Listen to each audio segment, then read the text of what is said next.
네, 5월 8일 수요일 기도로 돕는 그 사랑 매일 묵상 시작하겠습니다.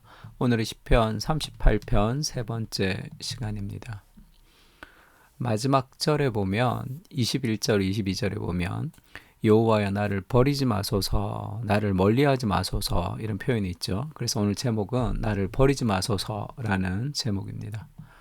왜 나를 버리지 말라라고 얘기하냐면 버림받을 어떤 행동을 했기 때문이죠. 그래서 다윗이 그 자신의 죄악과 그것으로 인해서 다른 악한 세력들의 공격을 계속 받고 있었습니다. 15절에 이렇게 얘기하죠. 여호와여 내가 주를 바라사오니 내 주 하나님이 내게 응답하시리이다. 내가 말하기를 두렵건대 그들이 나 때문에 기뻐하며 내가 실족할 때에 나를 향하여 스스로 교만할까 하였나이다. 그러니까 다윗의 죄로 인해서 다윗의 넘어짐이 악인들에게는 승리와 기쁨이 되는 거죠. 다시 얘기해서 우리가 죄를 지을 때 하나님의 마음은 아프지만 마귀들은 박수를 치며 좋아하겠죠. 왜냐하면 자기가 속이는 대로 우리가 속았으니까. 하나님을 마귀는 우리를 대상으로 우리와 싸움을 하고 싶은 사람이 아니에요. 하나님의 마음을 아프게 하고 싶은 존재입니다. 그러면 하나님과 마귀가 대적을 하려고 할 때 하나님을 대적할 방법이 없죠. 그래서 하나님의 최고의 약점을 붙드는데 그게 우리를 향한 사랑이죠. 그래서 자기 마음대로 할 수 있는 아주 이렇게 유혹하면 금방 넘어올 것 같은 그런 자유의지를 가진 그 인간을 현혹시키고 죄를 짓게 해서 하나님에게 가장 치명적인 상처를 내고 싶은 것이 마귀가 우리를 향한 공격 중에 하나입니다. 그래서 좀 기분 나빠야 돼요. 마귀에게 승리를 주는 빌미를 주는 것을 굉장히 기분 나빠해야 됩니다. 그러니까 악인들의 승리를 좀 아파해야 되죠. 악인들이 승리하지 못하도록. 그래서 우리를 유혹하는 그런 수많은 유혹의 세력들이 결국 하나님의 마음에 상처를 주고 싶어서 이 멍청한 우리를 이용하는 것을 좀 알아야 됩니다. 그래서 이용당하면 안 되죠. 인터넷 같은 것도 마찬가지죠. 알고리즘 같은 걸 통해서 어떻게 하면 더 오래 붙들고 있을까? 왜냐하면 구글은 우리의 산만함을 통해서 돈을 버는 사람들이죠. 어떻게 하면 이 사람들의 인생을 더 건강하고 더 성공적으로 살 수 있을까를 생각하지 않습니다. 어떻게 하면 더 많은 사람들을 인터넷 안에서 더 반복적으로 시간을 가지고 머무르게 할 수 있을까를 생각하는 거죠. 그래야 돈을 버니까. 그래서 어떻게 하면 우리를 더 많은 시간을 허비할 수 있을까를 고민하는 그런 사람들의 올무에 걸려서 우리가 우리 생활을 못하고 우리가 뭔가 시간을 허비한다면 그게 얼마나 좀 화가 나는 일이에요. 그 사람들은 박수칠 일이지만 마귀가 우리를 향해서 그렇게 지금 공격하고 있습니다. 그러니까 그것을 그들의 승리를 좀 아파할 필요가 있죠. 마귀에게 틈을 주지 마라 이런 말씀도 있죠. 그러니까 왜 그렇게 악인들이 기뻐하느냐 하면 내가 넘어졌기 때문에 나의 죄악 때문입니다. 다윗이 자신의 죄악을 슬퍼하죠. 내가 넘어지게 되었고 나의 근심이 항상 내 앞에 있사오니 내 죄악을 아뢰고 내 죄를 슬퍼함이니이다. 자신의 죄악과 자신의 넘어짐을 다윗이 하나님 앞에 고백하고 있습니다.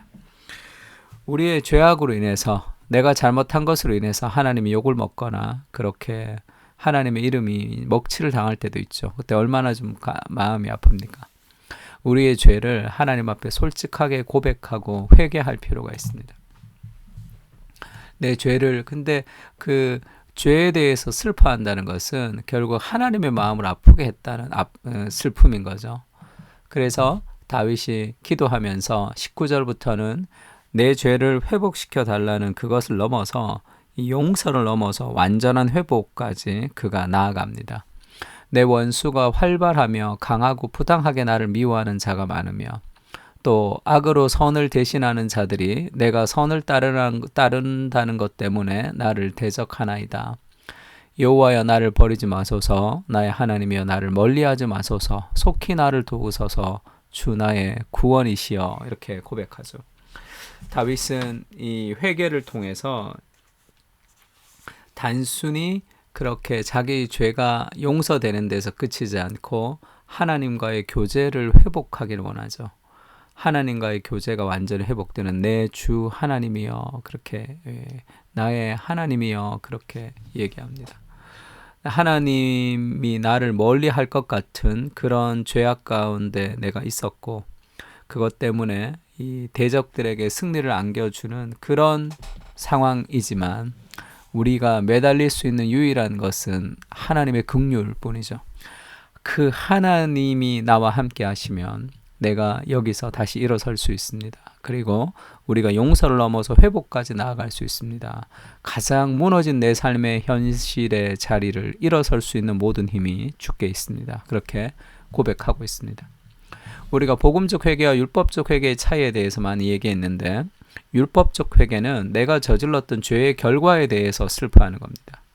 그러지 말았더라면 이런 일이 생기지 않았을 텐데, 그것은 죄를 미워하는 것이, 죄를 슬퍼하는 것이 아닙니다. 죄의 결과가 고통스러울 뿐이지 죄를 사랑하는 마음이 여전히 있어요. 그래서 그런 율법적인 회개, 한 번만 용서해 주시면, 한 번만 뭐 해주시면 그런 율법적인 회개를 통해서는 사람이 변화되지 않습니다. 복음적 회개라는 것은 내 사랑하는 사람의 마음을 아프게 했다는 것이 더 아픈 거예요. 그래서 하나님의 마음을 아프게, 내 죄로 인해서 이 마귀가 이 나를 마귀는 나한테 관심 없습니다. 나 하나 무너뜨려서 뭐 하게요? 나를 무너뜨려서 결국 하나님의 마음을 아프게 하고 싶은 거예요. 그 마귀의 빌미가 되어서 하나님의 마음을 아프게 하는 그 인질과 볼모로 내가 잡혀있는, 그렇게 되는 거죠.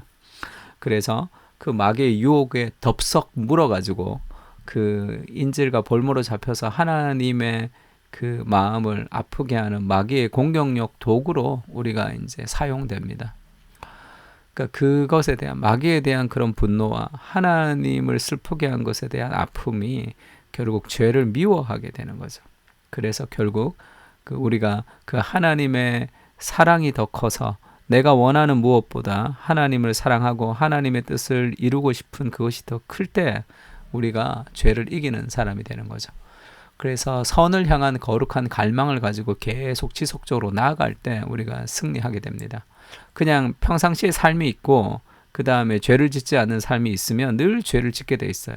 우리가 거룩한 삶의 방향으로 나갈 때만 우리 삶 속에서 그런 죄의 유혹으로부터도 우리가 좀 자유할 수 있는 삶을 살아갈 수 있습니다. 하나님, 우리의 죄를 용서해 주시고 거룩한 삶의 방향을 살아가게 해 주십시오. 그렇게 기도해야 되는 거죠. 그러면 어떻게 그렇게 우리가 살아갈 수 있는가? 우리의 죄를 회개하고 복음적으로 회개하고 건강하게 살아가려면 그것은 그리스도의 신실한 사랑, 우리의 남편 되시는, 우리의 배우자가 되시는 진정한 그리스도와 결혼한 관계인 것을 좀 기억할 필요가 있습니다. 로마서에는 이런 말씀이 있죠. 남편이 있는 여인이 그 남편 생전에는 법으로 그에게 매인 바 되나 그 남편이 죽으면 남편의 법에서 벗어났느니라. 우리는 옛 남편과 결혼을 해서 살았는데 그 옛 남편이 늘 나를 폭행했던 그런 아주 잘못된 율법의 남편이었죠. 그 남편이 죽었습니다, 이제. 그래서 이제 그 남편으로부터 우리가 해방된 거예요. 그리고 나서 결혼을 했는데 그게 의의 결혼, 그리스도와 다시 결혼했다는 거예요. 그러니까 그리스도와 결혼해서 그렇게 나를 잘해주시는 신랑과 우리가 결혼해서 살아가는데 다시 옛 남편의 길을 따라서 간다는 것은 말이 안 된다는 거죠. 그러므로 만일 그 남편 생전에 다른 남자에게 가면 음녀라. 그러나 만일 남편이 죽으면 그 법에서 자유롭게 되나니 다른 남자에게 갈지라도 음녀가 되지 아니하느니라. 그러므로 내 형제들아, 너희도 그리스도의 몸으로 말미암아 율법에 대하여 죽임을 당하였으니 이는 다르니 곧 죽은 자 가운데서 살아나신 이에게 가서 우리가 하나님을 위하여 열매를 맺게 하려 함이라. 그래서 우리가 그리스도와 다시 결혼했다는 거예요. 근데 왜 그 옛 남편의 트라우마, 그리고 옛 남편에게 그렇게 살아가느냐? 옛 사람이 아니라 새로운 사람으로 살아가야 된다. 바울이 이 결혼의 예를 가지고 신앙을 설명합니다. 다시 얘기하면 다르게 얘기하면 내가 그리스도와 결혼을 했어요. 그 아름다운 사랑을 우리가 누리고 살아가고 있는 결혼 생활 속에서 다른 사람을 사랑하게 됐단 말. 그게 우상 숭배죠. 우리를 유혹합니다. 그리스도보다 더 사랑하는 그런 대상이 생기게 되어서 그 유혹에 넘어가서 우리가 다른 사람을 사랑하게 되었다. 그 사기꾼에게 넘어가가지고 그러면서 그가 결국 내 인생을 파산시킬 목적으로 나를 유혹했다는 것을 깨달았습니다.